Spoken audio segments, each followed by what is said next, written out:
All right, welcome back. You are listening to another episode of The Mark Moss Show, where we talk about the decentralized revolution, the way the world is changing from centralization to decentralization. Of course, we look at it through the lens of politics, finance, and technology. Technology is the catalyst that changes the world through thousands of years of history. And of course, we have the decentralized technology of Bitcoin that is changing the world. We're going to dig into a topic. Like I said, I like to look at it from the lens of politics, finance, and technology. And today it's really all three combined that are under attack. And I'm joined in studio by Omid Malekan, if I said that right. You can find him on Twitter at Malik Anams. We'll put it in the show link down below. He's the author of a book called Re-Architecting Trust, which, of course, if you watch my show, is something I talk about a lot. And he's the Adjunct Professor at Columbia Business School as well. Omid, thanks so much for joining me today. Thanks for having me. So, I like to look at the world changing through the lens of the politics, finance, and technology. And this one issue specifically I will talk about today is really all three of those. It's a political method attacking some sort of technology that kind of masquerades as a financial thing. And it was, all of the Treasury Secretary, the Treasury Department. I mean, it's all three of those. And it's something you've been talking about quite a bit. And of course, we're talking about Tornado Cash. Why don't you kind of frame that up for us a little bit? So one thing that not enough people recognize or appreciate is the fact that in crypto, full transparency is the default state, which is definitely not true with, say, the banking system, right? Like you and I do a Bitcoin transaction. We both now see each other's entire financial history, which is great from a security point of view. But then if this technology and new financial system is to go mainstream, then it's not really going to work, right? Like you can't have it that every time you want to make a donation to a charity or your company's paying you in crypto, now suddenly you've exposed your wallet address that has your everything, right? And I think like on a long enough timeline, your wallet will have your everything, your money, your stocks, your NFTs, maybe the deed to your house, etc. So Tornado Cash to me has actually a very innocuous use, which is to just restore a basic amount of financial privacy, which I think most people would agree is a good thing. And what was so troubling about the US government adding it to the sanctions list was the fact that they were not criminalizing people committing an actual crime, like funding North Korea or terrorists or something. They are now criminalizing the mere act of seeking financial privacy.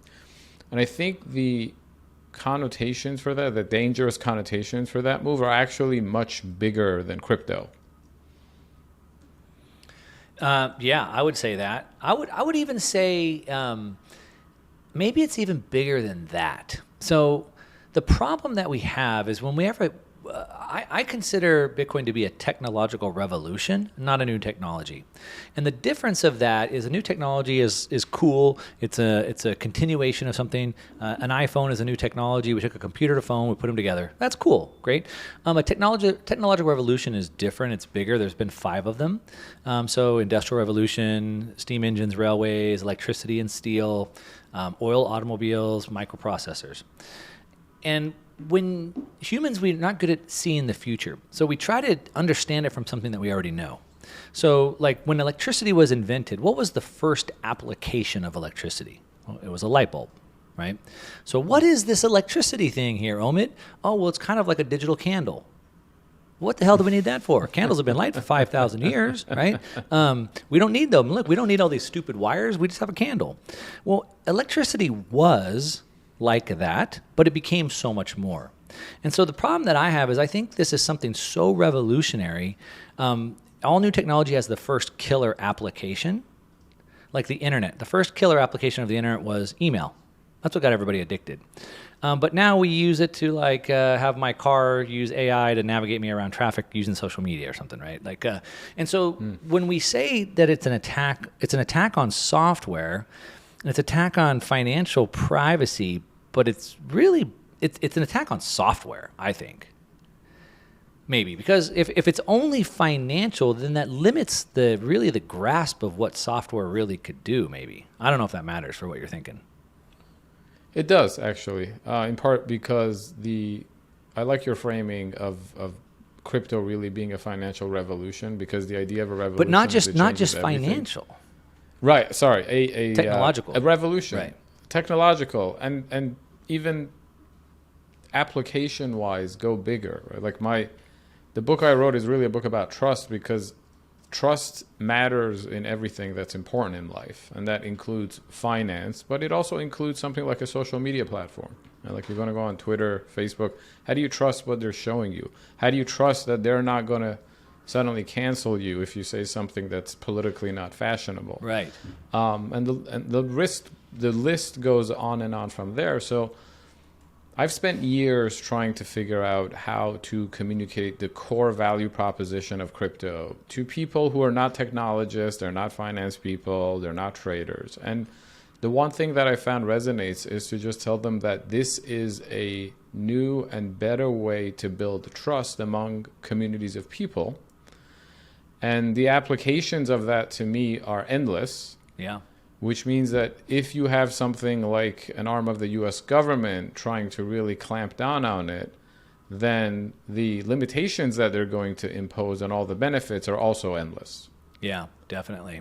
Yeah, so it's definitely trustless, right? So instead of having to trust this third-party central intermediary, now we don't have to trust anybody. But the reason why I wanted to take it like one level higher was because of really what I think the implications are. Because if you're saying, well, they're trying to take away people's right to financial privacy, which is true, but I think what they've done is, to the point that you made earlier, what they've done is they've sanctioned a software protocol, which has never been done before. So they typically would sanction a person or maybe a country, but that person should have some sort of due process and should have a right to probably appeal that or something. As a matter of fact, I believe on the sanctioned list, there's a link where you can actually appeal to get taken off of that list. But how does a software protocol have due process? How do they appeal that?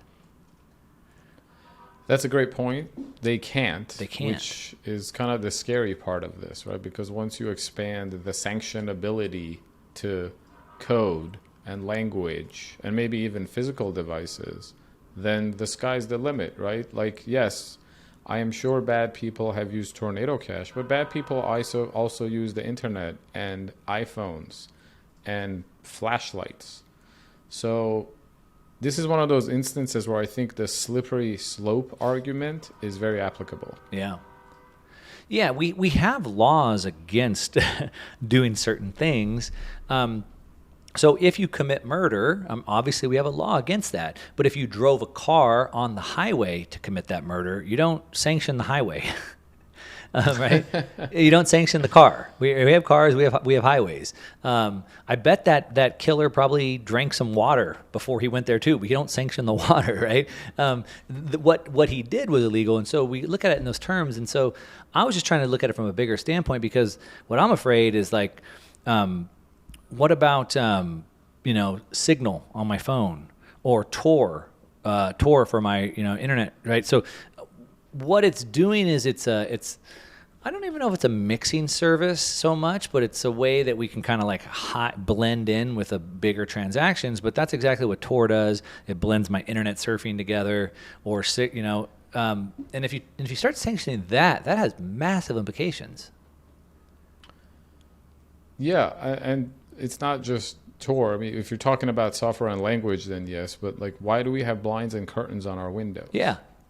Why do we have doors for bathrooms? Right? It's to me, privacy is one of the most fundamental human rights, because any person you meet, it doesn't matter what their political disposition is, there are things about themselves that they don't want the world to know. Yeah, I love that thought. I want to come back to that. I want to get back to this privacy and trust issue. We'll talk about your book. Let's we were talking before the break about what happened and the sanctions against a software protocol, what that means. Let's just jump even back to a higher level. So before we went on the break, you were talking about why do we have curtains on our home? Why do we have doors on our bathroom? A lot of people might say, well, if you don't have anything to hide, what do you need privacy for? And I would love to find one person like in real life that would actually say that. And then I would say, well, give me your phone. Let me scroll through your phone. Like nobody would do that, right? Like they wouldn't do that. But let's jump to a little higher level. And when you wrote the book, Re-Architecting Trust, how does this issue with trust and privacy, how do you see those two things kind of working together? So the interesting thing about trust is that there is this cyclicality to it. And you alluded to something, I think it was earlier this year at the Bitcoin conference after the what happened with Russian sanctions and the Canadian truckers, that we're witnessing the loss of trust, and then you reach a point of no return where the whole thing falls apart. And I try to build out allegorically this thesis in the book that the funny thing about trust is that in the long run, it's always self-defeating. The more trust people put in a person, a company, a government, an institution, then the more likely it becomes to abuse that trust in the long run. Yeah. Right? And like a simple example of that is you had a guy like Bernie Madoff, who was actually considered a very clean, respected man on Wall Street. And because of that, no one bothered to double check what he was doing. Like if it was just you and me trying to do what he was doing, then probably people would have been a lot more suspicious and skeptical. And not that we would do a Ponzi scheme, but we couldn't get away with it even if we wanted to. So history is rife with examples, and I have many of them in the book, where someone does something good, becomes in a position where we trust them, and then they slowly begin to abuse that trust for the simple reason that they can. And that's why trust is always cyclical. So in the example that we're talking about, one of the reasons why the dollar is the global reserve currency, and frankly why America is the most powerful country in the world, in many ways the most desirable country in the world for people to interact with and live in, is because of trust, because our system of laws and historically our system of money was one that was predictable. There were rules. We followed our own rules even when it harmed us. And we had a rule of law. That's the big thing that you're saying. We had a rule of law. Other nations, yes, they seize people's stuff or whatever, there's no rule of law. We had that here. People could trust that there would be a rule of law. Yeah, and historically, specifically if you want to be the issuer of a global reserve currency, then having a reliable legal system is a requirement. That's why, like today, China is one of the biggest economies in the world, the biggest country by population. Nobody uses its currency for international trade because they don't trust its legal system. Yep. So it's troubling with tornado, and then before that, what happened with Russian sanctions. And I know the Canadian truckers was Canadian, but it's actually not hard for me to imagine the same thing happening here in America, is that we are starting to abuse that trust. We're starting to go back on our own values of the rule of law. And I think for Americans like me and you, this is going to have negative consequences down the road. What about, one thing that really shook me hard was the highest branch of government, one of the three branches of government, the Supreme Court, had information leaked. The most sacred body in the United States, the Supreme Court, had information leaked that was obviously one side, very partisan, that was specifically leaked for a very specific purpose. That was an attack on the highest union. And then, not to be outdone, California, then they were mad because the Supreme Court had also overturned some gun rights laws. And the California governor and the head of the Justice Department said that we are going to come back and fight against this with everything that we have. And then a week later, oops, we just leaked all the names of all our concealed permit. So not only the Supreme Court and then the Department of Justice in California just accidentally leaked it after they vowed to get vengeance. Those are the highest level. If we can't trust the courts and the Justice Department, what does that say about trust?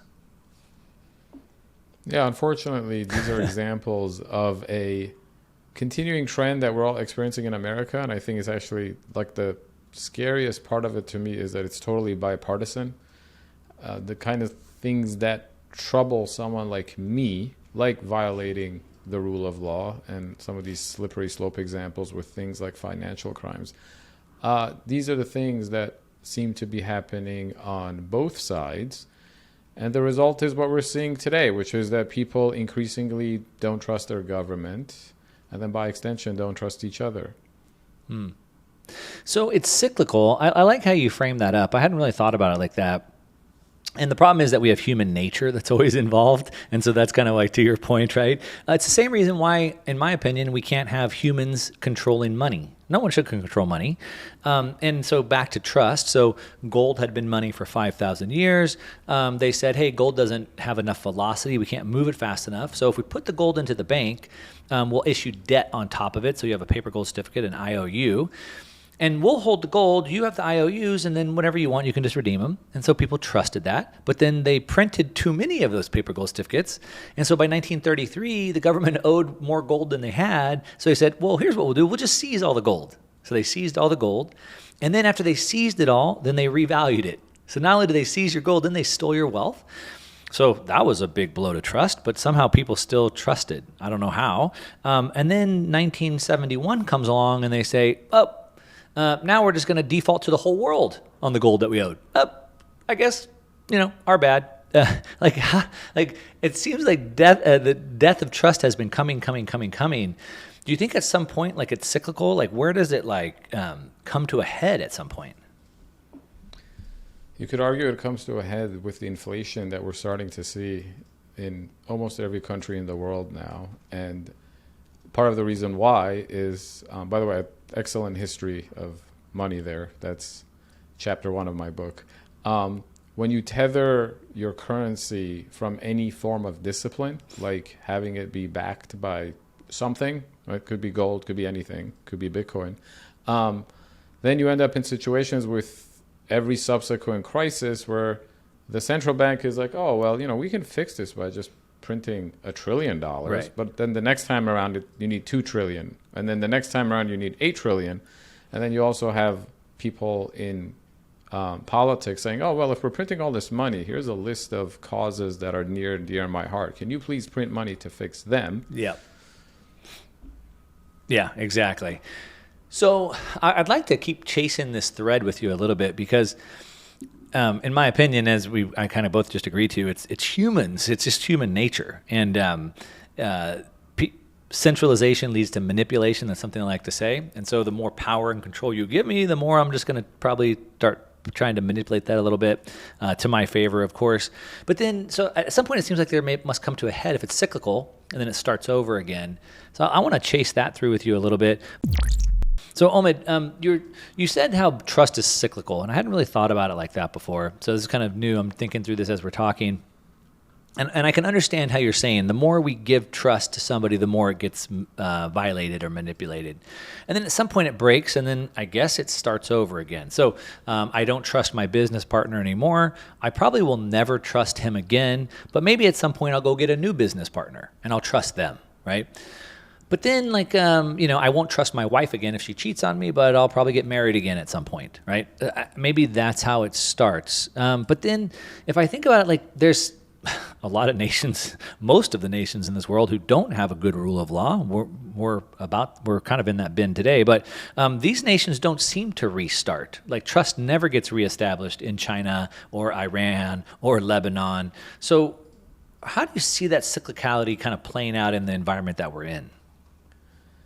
If you go back historically long enough, then you could argue that even in those countries, there were times where they were the high trust societies and say the West was not. And one of the interesting things, since we were talking about in the previous segment, technological revolutions, the one thing that does always trend in one direction are the interesting ways that people build and invent new technologies to become better at building trust. So even in the examples that you gave, like with your business partner, one example of a technology that will hopefully help you regain trust with a future business partner is a contract. Right? Contracts, to me, were a technological innovation invented to solve the problem of trust. Right. And in ancient times, they had this problem of how do we even know if the thing is authentic?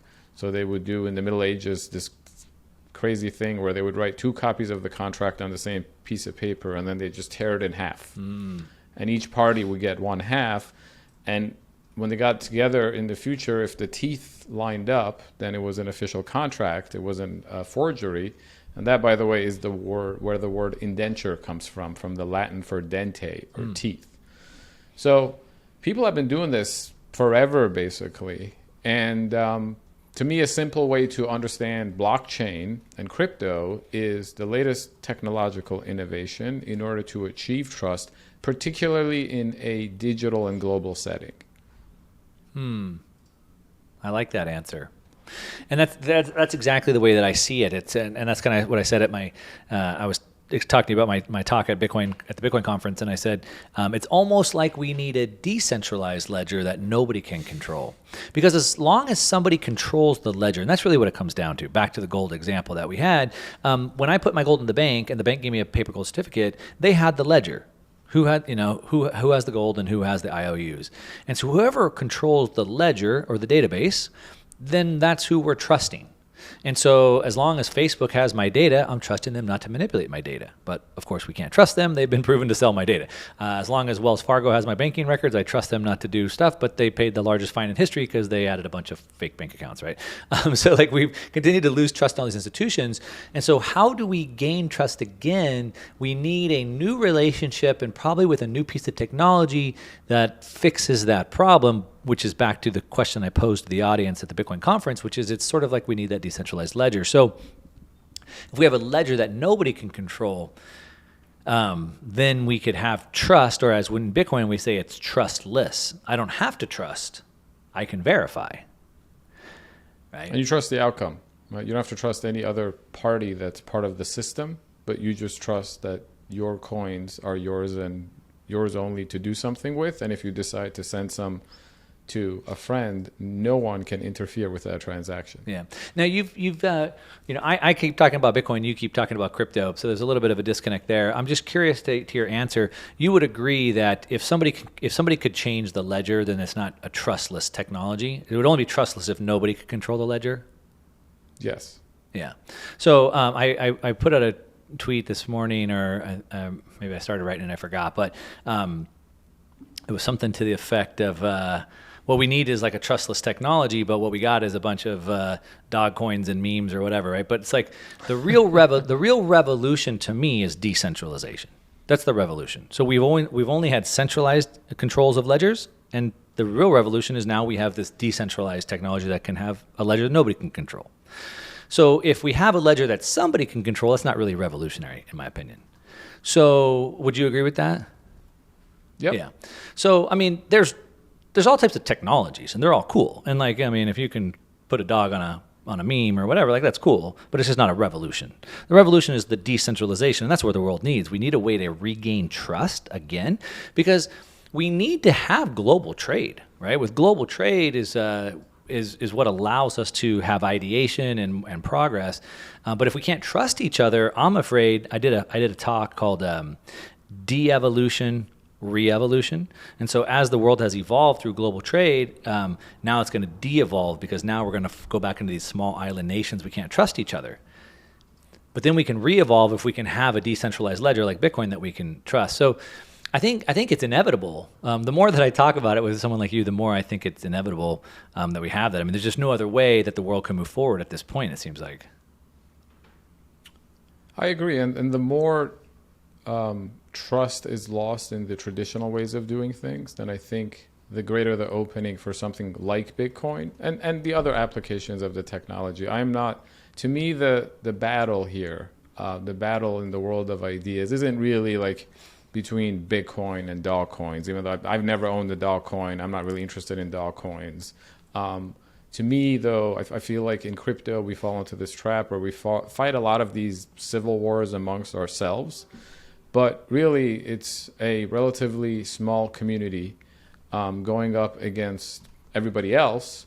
And the applications start first and foremost with what Bitcoin represents, which to me is censorship resistant and apolitical, algorithmically minted money. I think that is a magnificent accomplishment in having studied the history of money.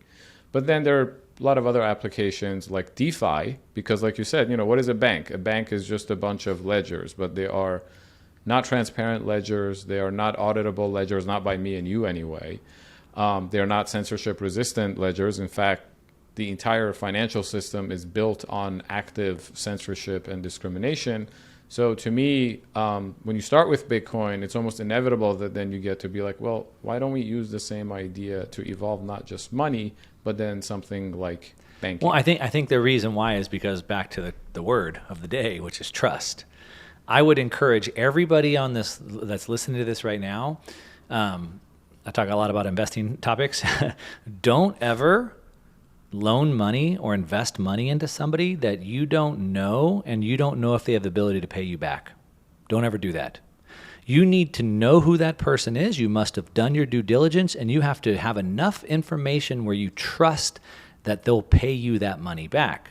And so when I got a house loan, I needed someone to look at my credit worthiness and determine if I can pay that money back and give me a rate. Yours maybe isn't as good or yours is better, so they give you a better rate, and that's okay. But somebody has to decide that. And the problem that I have with DeFi is like, now I'm gonna give money to somebody who I don't know, and I don't know what the credit worthiness, and I don't have any trust there. We'll talk about that in a second. That's a big topic I want to dig into. We don't have enough time before the break. Now, Omid, before the break, I kind of cut you off. I'd posed a question and then cut it off. So I'll just re-ask the question again, which is when it comes to money and business and all these things, we need trust. And so DeFi, to me, at least in the current state we have today, doesn't really seem very practical. Maybe almost sort of a scam, not using that word lightly, but when I think it's one thing, but I get something different back. And so DeFi, this decentralized finance, I'm putting money in these protocols, but I don't know who's getting them. I don't know what the risk level is. And so it seems to actually work against trust. I would only want to invest into somebody's business or loan them money to buy something if I had trust with them because I've done due diligence, I knew them, et cetera. So how do you reconcile those two things? Well, do you have a bank account? Yep.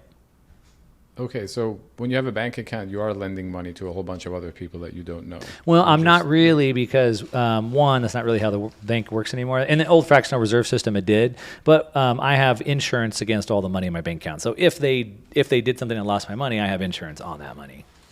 Yeah, the lack of FDIC insurance I think that's a valid complaint against DeFi. However, I think it's interesting to ponder the social and economic consequences of things like FDIC insurance, particularly when it comes to banks doing stupid things with people's money because people don't care anymore.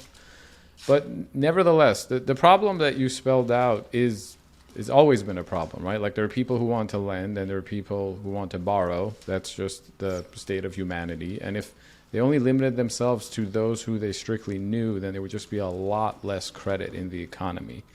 So historically, what we've done is we put a bank in the middle. There are different models of banking, but one of the roles that the bank plays is to solve this problem of a coincidence of want and trust, right? Like me and a borrower have to want to borrow and lend at the same time and trust at the same time. A bank solves that problem, which I think is actually an important thing for the economy. There would be a lot less economic growth if we had a lot less credit. The problem is the state of banking as it's been for centuries, which is that, one, it's completely opaque. I don't know what's happening inside a bank. There have been things that happen when it turns out nobody knew. Even the CEO didn't know what was happening inside the bank. And two, a lot of what should be a automated transaction is still left up to someone's discretion, right? So it's something like, hey, if somebody is buying a house worth $500,000, don't lend them $1 million. Only lend them up to 80% of that, for example. So the reason why I think DeFi is important from a trust building perspective, particularly when it comes to financial services, is that it takes the flaws of the banking system as we have it and address it with the same kind of features that make something like Bitcoin special. Mainly transparency, consensus. Yeah. I don't. In that example that you've given, though, I don't know if it's still going to require some. It's more of like a CeFi model, which was kind of like the Celsius kind of BlockFi model in a sense, where they do automate a lot of stuff supposedly, but like somebody was still kind of going behind the scenes. Now, if they had more transparency, maybe it wouldn't have ended so badly for them. But in that example, if somebody wants to loan a house, buy a house, get a loan for a house, how do we know that house is valued at $500,000 and not $1 million? To your point. So then we have to use an oracle. So an oracle has to be tied in with a local agent. So then now I'm trusting that local agent to be that oracle. So that's a central entity. it's not truly decentralized because now there's a central person that's making that decision. So it's kind of like we're using software to offload a bunch of stuff and automate a lot of things, which gives us efficiencies and hopefully gives us greater returns. But it's not truly decentralized because somebody's there making those decisions and inputting that data, right? Yeah, as I always tell my students, to me, decentralization is not binary. It is a spectrum, and there are things that are very decentralized. Like I consider Bitcoin very decentralized right now, which is part of its charm and appeal. But then decentralization also has its limitations as far as adopting something, upgrading it, evolving it over time. For sure. So most other crypto applications do involve trade-offs from the pure decentralization model. But to me, again, that's not the most important comparison. The most important comparison is, what do I trust more, a properly designed DeFi protocol or a bank? And the answer is the DeFi protocol, which, by the way, I think in the future, there's already a bank in Philadelphia that's sourcing wholesale funding from a DeFi protocol. So I think in the future, it's going to be a sort of a conversion of the two and not necessarily a replacement. Yeah, I would agree on that. I mean, obviously, to your point, the solving the need and wants, we have, peer-to-peer lending markets, for example, and those have grown really big, and those serve a good need. Somebody is using technology to kind of compress and automate that. There's greater returns, and so there's some efficiencies there.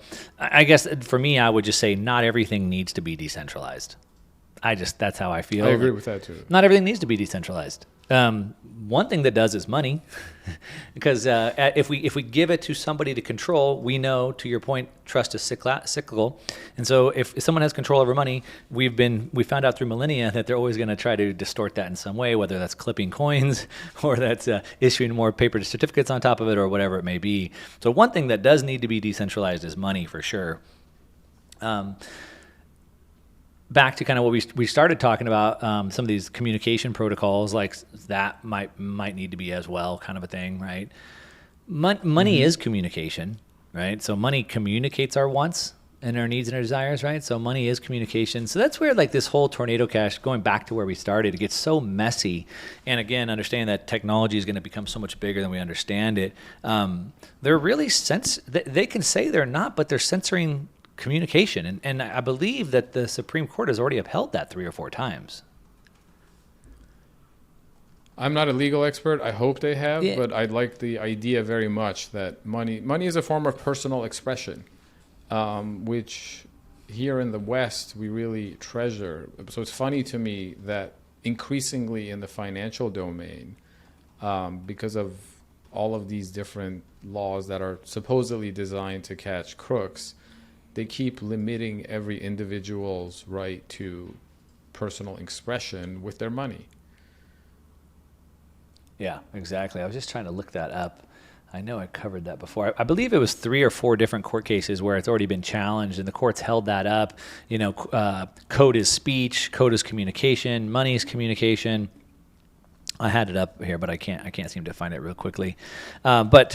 It's going to be interesting. But again, back to kind of where we started too, and then being able to actually censor a public good. So now, again, back to the highway. It looks like more criminals use this highway than other highways, so we should censor that highway and just the precedents that it sets. So in your opinion, I guess to kind of put a bow in this, we got to kind of wrap it up here.